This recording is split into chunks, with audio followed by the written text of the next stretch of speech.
Es el caso de ANTAI, que son instituciones que fueron hechas para educar, no para tomar decisiones. Las decisiones La están otra a otra cuestión ahí es instancia. que, sobre pretexto de la autonomía universitaria, un poco de estudiantes se mete a la universidad y empieza a tirar piedras de la universidad. Eso no es autonomía. No, eso es Eso no es utilizar, autonomía. eso es secuestrar los bienes del Estado para Es actuar de manera utilizar una terrorista. cuestión. Yo creo que esa persona automáticamente hay que identificarla y sacarla. No se puede decir y no se puede decir. Y aquí no me vengan con ninguna autonomía universitaria ni nada de esta. Lo estoy diciendo desde mi fuero como ciudadano civil, pero yo creo que, a ver, interesa más la paz social, interesa más el bien común, interesa más la buena convivencia que personas que sometan a la... Ya está con nosotros el director de La Estrella de Panamá, el buen amigo Gerardo Berrualo, escritor, periodista, con nosotros para analizar la realidad nacional del país. ¿Cómo estás, Gerardo? Buen día. Buenos días, Guillermo. Buenos días a todos los oyentes de Radio Ancón. Encantado una vez más de estar aquí con ustedes, los oyentes, ¿no? Oye, no, me veías que estaba muy en el celular y es que estaba subiendo un video porque el carro que utiliza Google para filmar el Street, ¿cómo es que se llama? Google Street. Lo arman aquí al frente de nosotros, al frente de nosotros. Mira tú, Si es un carro interesante. normal que después le montan todo y en 5 minutos sale de aquí a filmar y actualizar las fotos de Google. Así que estaba subiendo el proceso para que lo vieran. Interesante, Es interesante. muy interesante, te lo dejo para que hagas un reportaje de eso, está muy bueno eso. Eh, Eso es lo que la gente ve ahora, Gerardo. Oye, nada, quería ver si analizaba un poco la realidad nacional, como siempre hacemos todos, todos los martes, pero te has fijado que han seguido algunas protestas cada vez con eh, menos acuerpadas por la ciudadanía. Ya comienza la gente a quejarse de la cierre de calle, qué es lo que están haciendo, hasta cuándo. Yo creo que ese método de cerrar calles, que se utilizó mucho en la época de la dictadura, yo creo que ya en Panamá la gente comienza a hartarse de utilizarlo. Creo que debe ser un método extremo, sobre todo cuando... Es que no debe usarse nunca. Y no debe estar justificado. Debe haber otras formas de protestar y no se debería tener que necesitar cerrar calles porque no hay agua o no hay luz. Debería haber agua y debería haber luz. Y las protestas deberían ser por razones justificadas, pero de una manera civilizada, como debería poder hacerse en el año 2023, Gerardo. Sí, las protestas, estas que agarran 15 estudiantes y cierran la Transísmica, sobre pretexto de que hay que cambiar el sistema económico, que si hay que luchar contra la minería, que hay que poner estas cuestiones, causan un efecto enorme y es similar al secuestro de una persona con el ánimo de recaudar dinero. Ese es el mismo esquema. Entonces yo creo que si el secuestro de una persona tiene un castigo ejemplar, también las protestas que causen un daño a la ciudadanía de esa naturaleza también tienen que tener un castigo ejemplar. Yo, si estuviera en una posición de poder o de legislar, propondría un proyecto de ley que castigue con pena de prisión y un golpe pecuniario similar al daño que causan a la economía todas esas personas que protestan. Yo estoy de acuerdo con las protestas, pero esas protestas que no afecten a terceros. Por ejemplo, países como Japón, las personas cuando protestan no lo hacen cerrando una fábrica, al contrario, lo hacen produciendo de más en esa fábrica. O, por ejemplo, agarran y hacen una manifestación a orilla de calle para que la gente los escuche. Pero agarrar y cerrar como hacen los indígenas, agarrar y cerrar como hacen los estudiantes universitarios, yo no le encuentro ninguna justificación y estaría muy, pero muy dispuesto a que se proponga un proyecto de ley que castigue ejemplarmente y con una suma pecuniaria el daño que causan a la economía. Yo creo que eso no se justifica. Soy así de claro y así de contundente, don Guillermo. No, yo estoy de acuerdo completamente contigo. Ojo que yo he cerrado calles, ¿eh? Pero hace muchos años. Pero cuando yo cerraba calles, no había medios de comunicación abiertos directamente. A la gente más joven no sabe que aquí hubo una época donde había censura, donde los medios de comunicación directa no estaban. Así que había que buscar métodos extremos, porque no eran métodos democráticos, porque no estábamos en un régimen democrático. Pero un régimen democrático, Gerardo, por más que no te guste, como el que vivimos, ya sea el PRD, Cambio Democrático o el Partido Panameñista, te da opciones de protesta.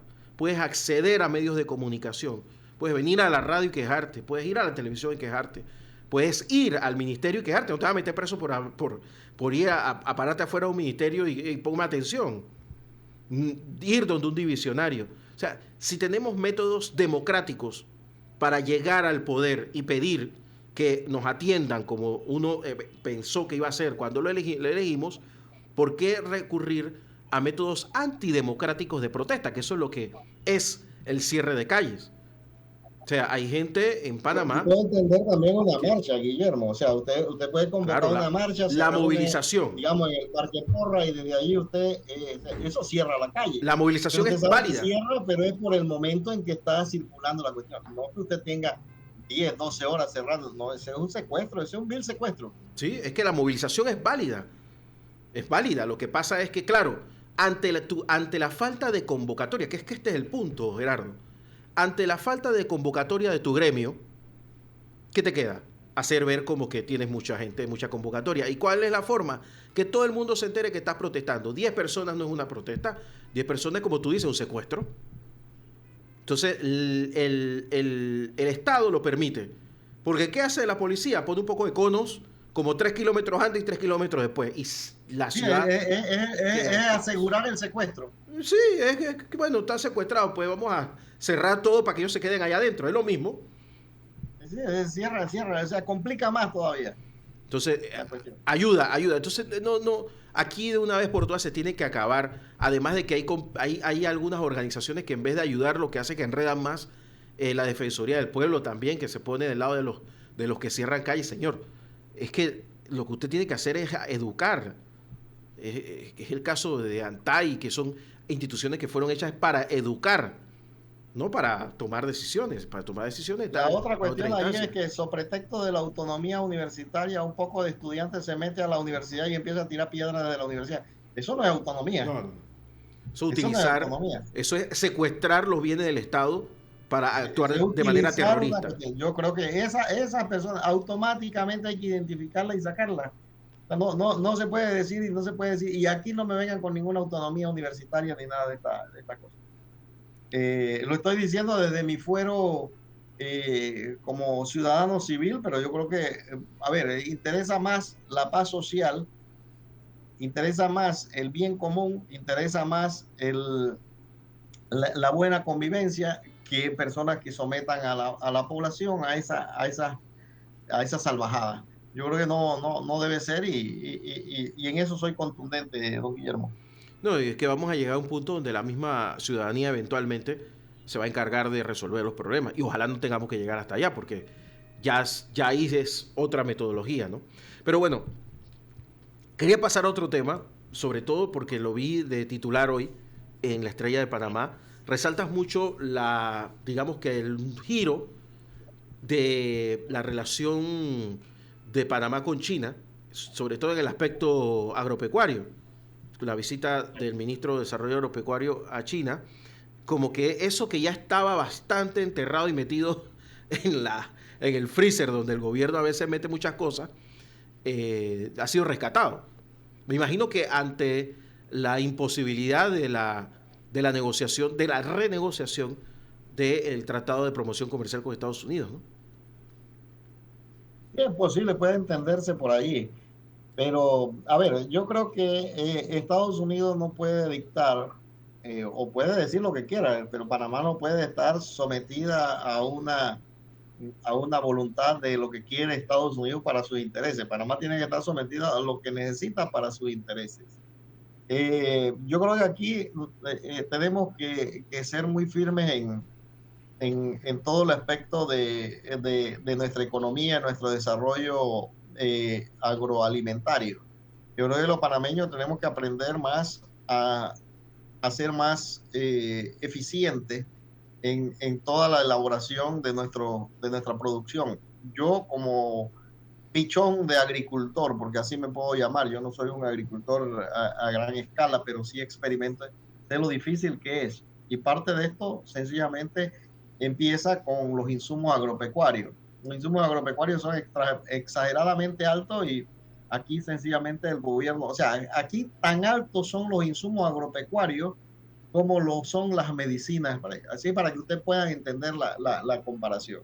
Y eso obviamente que encarece cualquier producción nacional.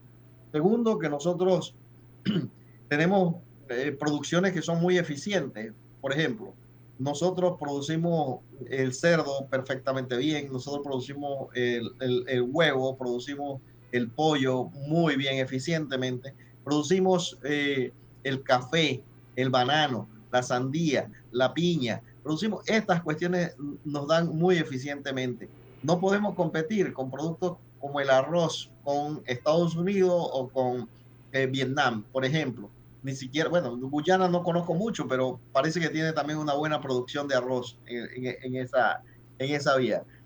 No podemos ser tan eficientes en la producción de maíz, pues, o sea, el tiempo solar nuestro es muy corto comparado al tiempo solar de estos otros países, en donde una mazorca es más grande que una mazorca en Panamá. Son cuestiones que hay cuestiones de eficiencia, igual que los Estados Unidos no pueden producir un café igual que nosotros lo producimos acá.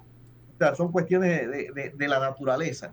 Entonces, nosotros sí tenemos que ser un poco más eficientes en el tema agrícola y creo que en ese sentido, pues, hasta cierto sentido yo le doy razón a los Estados Unidos en el tema del TPC. Hablan de que nosotros tenemos que seguir protegiendo el tema de la leche, protegiendo el tema del arroz, protegiendo el tema del cerdo, de todas las cuestiones. Yo creo que nosotros podemos competir perfectamente bien con ellos. Lo único que tenemos que ser un poco más eficientes en ese sentido. ¿Qué es lo que plantea Estados Unidos? Estados Unidos dice que voy a tener un TPC. Se lo digo porque he conversado con las autoridades estadounidenses. Entonces, la gente dice, ¿sabe qué?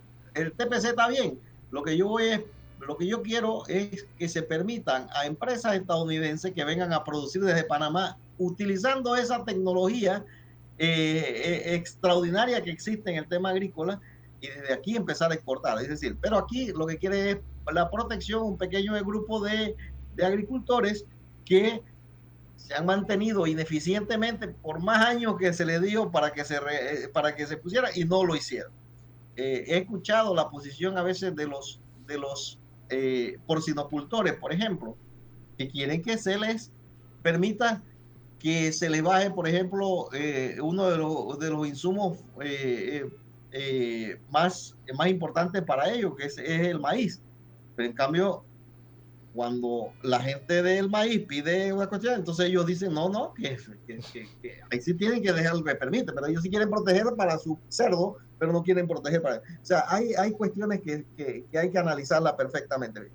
Con respecto a lo más interesante de esto, Guillermo, es que el mercado panameño es infinitamente chiquito para Estados Unidos como para China,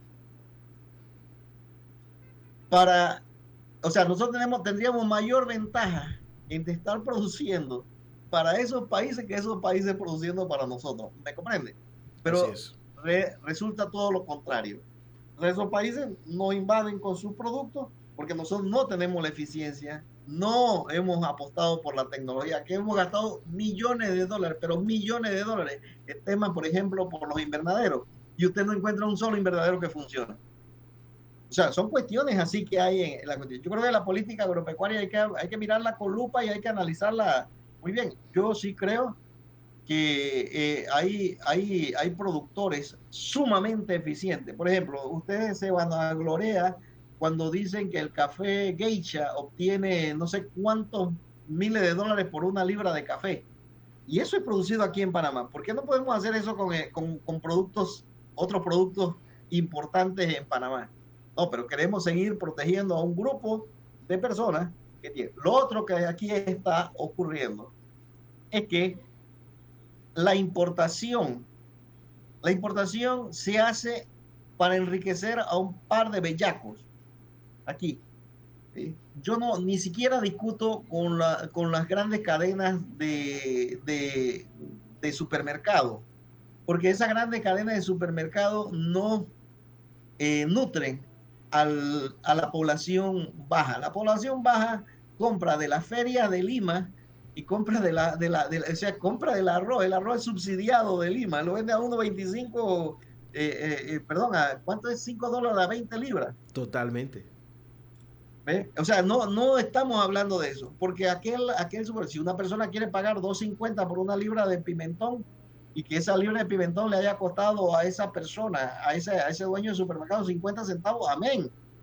Alguien se lo está vendiendo a ese precio y le está ganando, y alguien se lo está vendiendo. En cuanto a la producción de leche, por ejemplo, nosotros hay diferentes variante en tema de la producción de leche. ¿Por qué Costa Rica es más eficiente en la producción de leche que los panameños? Sencillamente es que nosotros no hemos querido implementar nuestra producción tecnológicamente y siempre estamos con esa quejadera. Yo lo siento por todas las personas que se puedan molestar por mis comentarios, pero yo creo que aquí la eficiencia es la que tiene que ponderar y no seguir con esta chorreadera de subsidio del Estado panameño. Pero es que tú tienes toda la razón, Gerardo. Es que ese es un tema que... Y yo creo que por eso es que está, ¿no? Nadie se atreve a decirlo en voz alta. Tenemos un sector agropecuario extremadamente ineficiente y subsidiado hacia esa ineficiencia. Porque yo te voy a decir algo. Entiendo que se subsidie, pero entiendo que se subsidie para mejorarlo o para protegerlo en caso de que tengamos algún tipo de problema de invasión de productos, que no es el caso. Pero nosotros seguimos con, ojo, y en Panamá se accede fácilmente a créditos. Yo he hablado con, no uno, con al menos 5 o 6 bancos en Panamá que ellos quisieran mejorar su cartera del sector agropecuario. Pero tú escuchas por ejemplo, el otro día escuché al dirigente del arrocero que decía que en 3 años se ha pasado de 100.000 hectáreas de arroz a 64.000. ¿Y eso cómo pasó? En 3 años seguidos. Bueno, es que están abandonando el agro. Entonces vamos a buscar cuál es la razón por la cual cada vez se siembra menos arroz. En Panamá se está sembrando cada vez menos piña. En Panamá se está sembrando cada vez menos cebolla.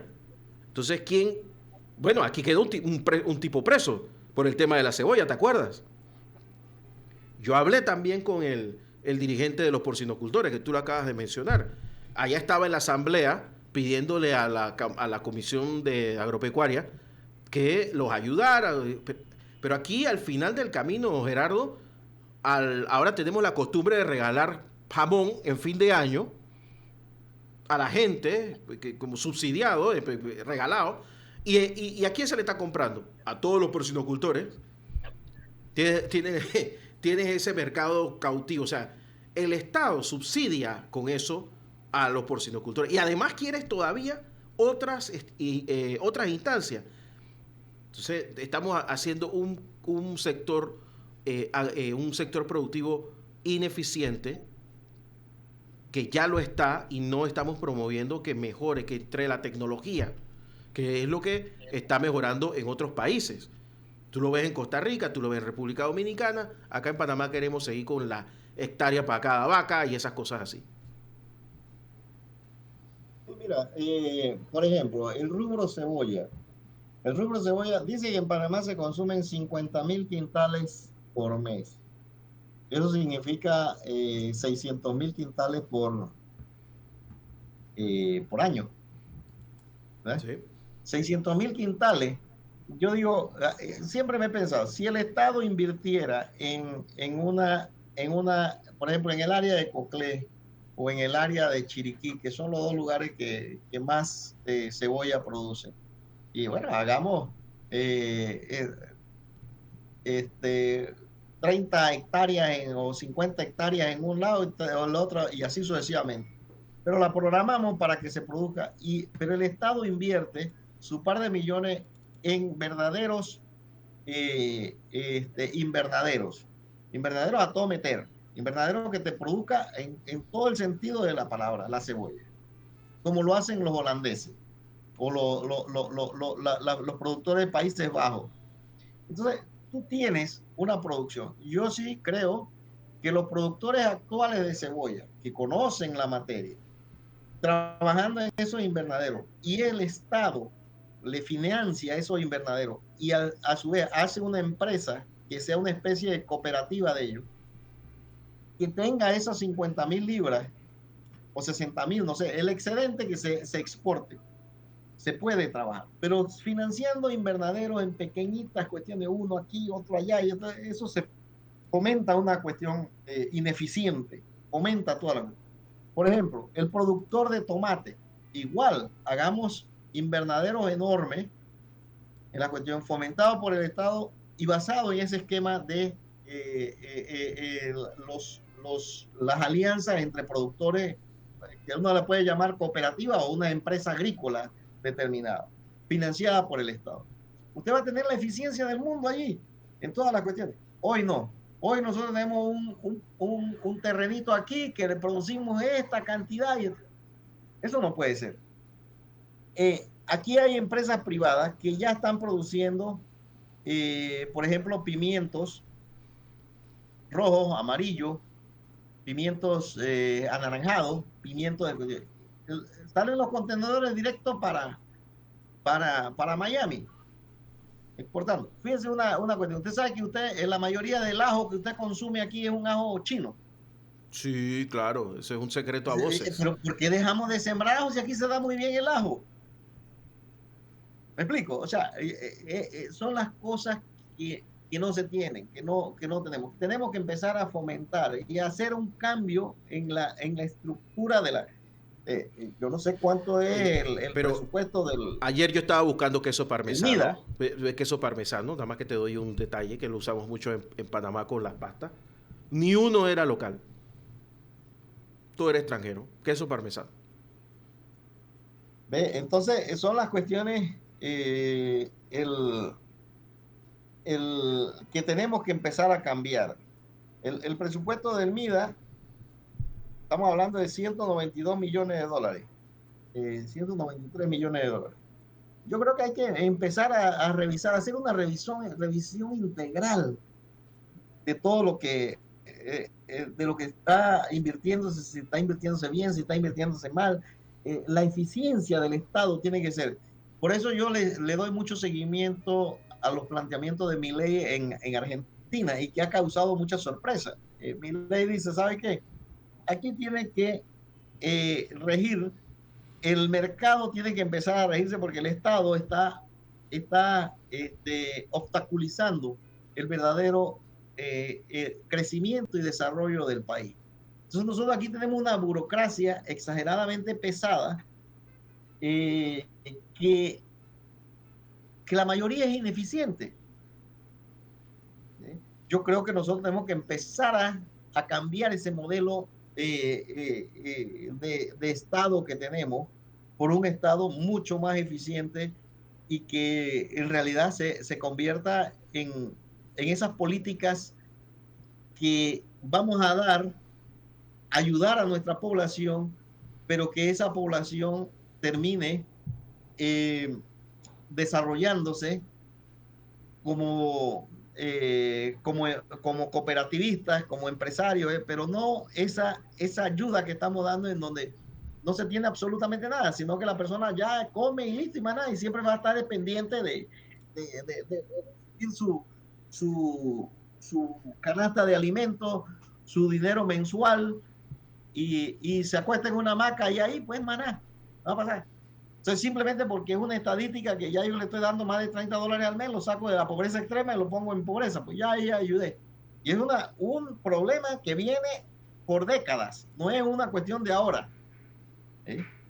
Cuando usted va al MIDE, usted observa toda la cuestión, siguen el mismo patrón, un gobierno tras otro gobierno, tras otro gobierno, el mismo patrón. Pero ¿cuál es el resultado? Usted sigue teniendo los problemas de escolares, los problemas de deserción, los problemas de salud, los problemas económicos en área. Por ejemplo, en el área Nove Buglé, usted sigue, ¿desde cuándo usted escucha las escuelas rancho? Uf. Y las escuelas rancho no se van a acabar mientras se permita que los indígenas sigan de nómadas.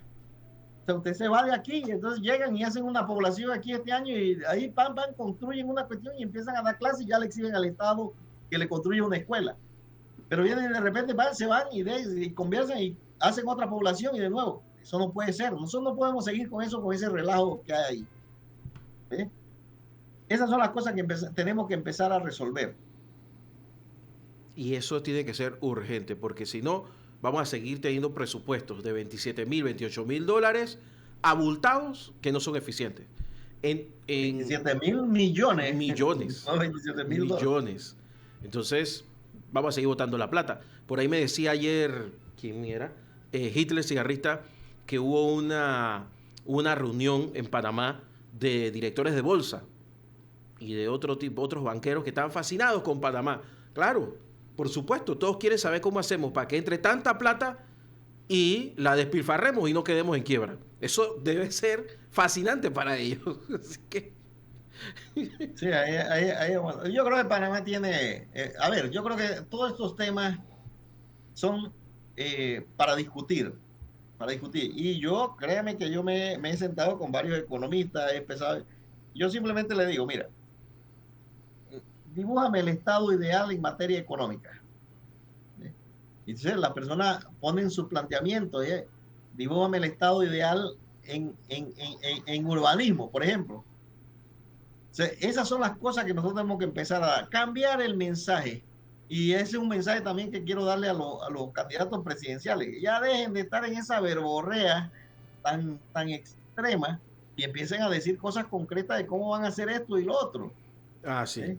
Yo hoy vi a uno que le voy a escribir ahora, pues ya, ahora sí llega un punto donde ya me da esta cosa, o sea, ya por una cuestión de amistad, le voy a escribir, oye, o sea, propon algo, ya deja de estarte quejando, ya eres candidato presidencial.